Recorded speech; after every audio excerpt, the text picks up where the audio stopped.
மூன்று வகையான கிறிஸ்தவம், ஐரோப்பிய கிறிஸ்தவம், ஐரோப்பிய வழி இந்திய கிறிஸ்தவம், சீரியா கிறிஸ்தவம், இவற்றிலிருந்தெல்லாம் மாறுபட்டது ஆதி இந்திய கிறிஸ்தவம். ஆதி இந்திய கிறிஸ்தவத்தின் முதல் கிறிஸ்தவ நூல் திருக்குறள். இதில் உள்ள ஒவ்வொரு பாடலும் ஒவ்வொரு சிந்தனை, கிறிஸ்தவ சிந்தனையை கொண்டு வருகிறது. நாம் நம்முடைய நண்பர்களுக்கோ அல்லது திருச்சபையிலோ இந்த செய்திகளை நாம் கண்டிப்பாக எடுத்து சொல்ல வேண்டும். இந்து சகோதரர்களையும் நான் நம்முடைய வழியில் கொண்டு வர வேண்டும் என்றால் முதல்ல நான் சொல்றது சைவம் வைணவம் இலக்கியங்களை கண்டிப்பாக சொல்ல வேண்டும்.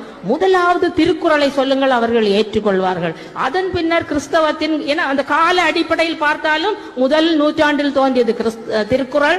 அதன் பின்னர் தான் சைவ இலக்கியங்கள் வைணவ இலக்கியங்கள் எல்லாம் வந்தன. அதை பின்னால் படிப்படியாக நாம் சொல்லும் போது மக்கள் எளிதாக ஏற்றுக்கொள்ள இந்த வரலாற்று உண்மையை நாம் அவர்களிடம் சொல்லும் போது நாம் விரைவில் இந்தியாவை ஒரு கிறிஸ்தவ நாடாக அறிவிக்க முடியும் என்று கூறி விடைபெறுகிறேன். நன்றி.